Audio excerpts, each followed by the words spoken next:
Oui, Monsieur le Président, mes chers collègues, le présent rapport insiste beaucoup, il y a plusieurs occurrences du terme « incidence ».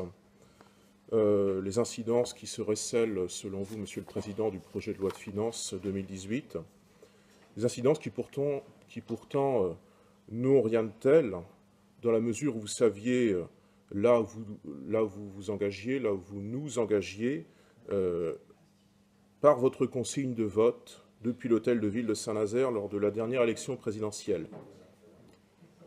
C'est un argument que je répète souvent, mais il n'en est pas moins valide. Alors certes, vous n'avez pas fait élire naturellement, individuellement, Emmanuel Macron, mais à l'instar de ces nombreux présidents de collectivités, notamment d'intercommunalités, y compris de gauche, qui sont vaguement en début de fronde contre le gouvernement, même si, encore une fois, nous nous répétons, vous ne pouvez déplorer les effets locaux d'une politique nationale que vous chérissez. Politique nationale comme politique régionale, d'ailleurs, puisque j'entendais il y a quelques dizaines de minutes maintenant les échanges un peu piquants sur le TER. Pour faire une petite parenthèse, ça ne date pas d'aujourd'hui si notre réseau TER ne fonctionne pas, s'il déraille.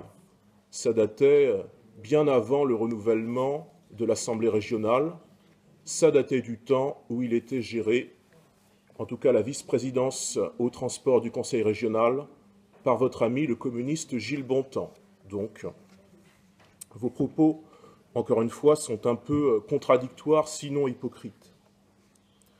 Pour revenir à l'intercommunalité et à ses incidences, entre guillemets, le Front National reviendra bien sûr sur ces incidences qui n'en sont pas selon nous, puisqu'elles étaient prévisibles, au Conseil municipal de Saint-Nazaire lors du débat d'orientation budgétaire de vendredi prochain.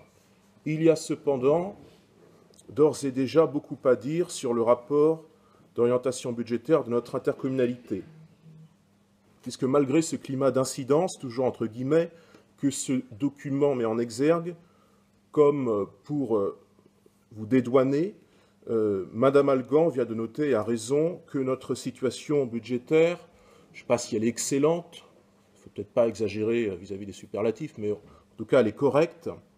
Et pour être plus précis, oui, essayons d'être neutres. Oui, en tout cas, elle est correcte, et pour être plus précis, cette situation est plus enviable que celle de nombre d'intercommunalités de même strate démographique, en gros celle des 100 000 à 150 000 habitants. Vous soulignez certes les mesures d'austérité, alors vous n'utilisez pas ce terme-là, vous parlez sans doute de réforme, les mesures qui en tout cas sont des mesures austéritaires de plus en plus contraignantes de l'État, sans prendre pour autant conscience qu'un levier local existe pour enrayer les incidences, entre guillemets, que vous déplorez. Ce levier, c'est naturellement celui des économies. En effet, comme le FN le préconise régulièrement, des économies pourraient, et surtout des économies devraient, être réalisées dans notre intercommunalité, aussi bien sur les indemnités des élus que les frais de communication et de représentation, les véhicules de fonction, différents postes qui vraisemblablement font doublon avec certains postes de la mairie de Saint-Nazaire, certaines subventions associatives, je ne fais pas de généralité, en dépit, s'agissant de ces dernières, de votre promesse, je ne vais pas parler du secours populaire, mais je dis que je ne fais pas de généralité, en dépit de votre promesse, je relus ça encore dans une communication de janvier sur le site de la Carène, votre promesse d'une simplification du processus d'attribution des subventions. Tout comme un certain nombre de tarifications solidaires inappropriées, ce qui est le cas, rappelons-le, dans le réseau STRAN, pour les demandeurs d'asile qui ont moins 90%. Ou bien encore les événements organisés par notre collectivité qui doivent présenter une utilité réelle pour nos administrés et ne pas simplement constituer une propagande déguisée pour votre action municipale à Saint-Nazaire et ou pour les intérêts de votre formation politique. Sur le premier point soulevé, qui est celui des indemnités attribuées au Conseil communautaire, vous savez la position régulièrement émises par le FN dans cette Assemblée. Nous ne nions pas d'ailleurs le caractère en fait marginal de cette mesure, en ce que les économies représentées seraient de l'ordre je crois, de 2 millions d'euros pour une mandature de 6 ans, donc pratiquement sans impact sur notre budget. Il n'en reste pas moins que cette mesure, si elle était appliquée ne serait-ce que partiellement, peut-être pas faire 20% de baisse, mais ne serait-ce que 10%, cela constituerait symboliquement une décision responsable et qui serait appréciée, je le crois, par les habitants de nos 10 communes, qui accessoirement ferait baisser le vote pour le Front National, mais ça vous n'y pensez pas, vraisemblablement. Bien au-delà, bah oui, puisque le Front National le propose, ce serait lui couper l'herbe sous le pied, il faut réfléchir un peu si on veut s'opposer. Bien au-delà, l'addition... Oui, mais pour gagner les élections, il faut s'opposer selon des thématiques locales et pas simplement avec des exemples abstraits, parler de Marion Maréchal Le Pen au niveau national. Ça ne parle pas aux gens. Si vous reprenez nos arguments, vous pouvez mieux nous combattre, je crois. Bien au-delà, l'addition de petites économies dans les domaines mentionnés, élus, communication, événementiel, etc., finirait pour le coup par ne plus représenter les économies marginales du type 2 millions d'euros en 6 ans, mais quelques dizaines de millions d'euros par an, ce qui pour le coup impacterait positivement notre budget, aujourd'hui si contraint par l'État. Ainsi, l'on comprend mal, de l'aveu même de ce rapport, que durant l'exercice 2016, 9 collaborateurs bénéficiaient de véhicules de fonction. Avantage dont vous ne saurez pas nous convaincre qu'il correspond à une nécessité. Et si l'on veut réellement être soucieux de faire des économies, il conviendrait, dès le prochain mandat, dès 2020, de se séparer d'une partie de ce parc de véhicules. S'agissant de notre fiscalité à l'échelle intercommunale, vous vous écartez des promesses de gel des impôts émises durant votre campagne de 2013-2014, même si naturellement ces promesses ne concerne que Saint-Nazaire, mais dans la mesure où Saint-Nazaire fait partie de l'intercommunalité, elle pâtit des taux que rappelle votre rapport, plus 1% de base nette pour la taxe d'habitation en 2017, ça reste modeste, même si elle avait baissé l'an dernier, mais surtout plus 4,7% de base nette pour la cotisation foncière des entreprises, en contradiction avec l'accalmie de l'an passé. Ah, ça c'est beau, je lis le rapport. Je précise simplement que vos propos sont enregistrés, et là encore vous traiterez de diffamation. Parce que je cite des chiffres qui sont écrits dans un rapport. Vous avez des problèmes de compréhension, monsieur. Concernant...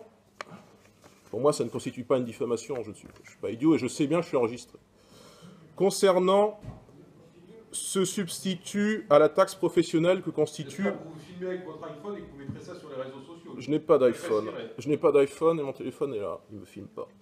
Concernant ce substitut à la taxe professionnelle que constitue la CFE, rappelons-le, la commune ou l'intercommunalité ne contrôle certes pas le taux, puisque celui-ci est assis sur la valeur locative des biens immobiliers passibles d'une taxe foncière et utilisé par l'entreprise pour les besoins de son activité professionnelle au cours de l'année N-2. C'est-à-dire pour cette année, pour la cotisation due de 2017, on prend en compte les biens utilisés en 2015. Il n'en reste pas moins que la CFE reste un dispositif injuste à notre sens, puisqu'il n'est pas encadré sur les effectifs des entreprises concernées, mais leur chiffre d'affaires.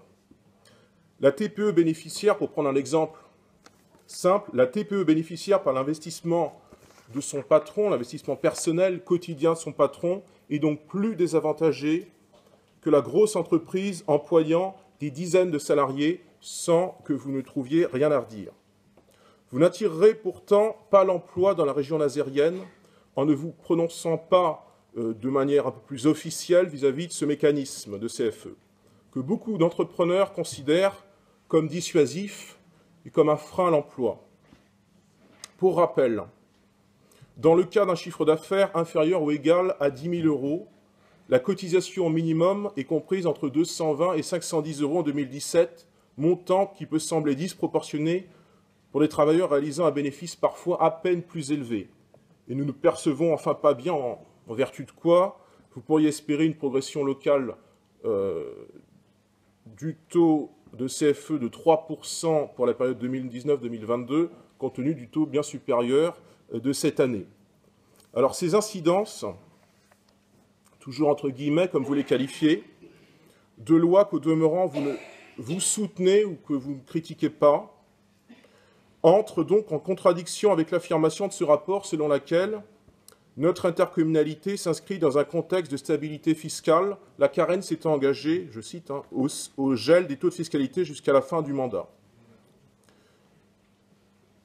Et comme je vous l'indiquais en introduction, le FN aura évidemment l'occasion de poursuivre cette discussion budgétaire, ce débat budgétaire avec vous vendredi en conseil municipal.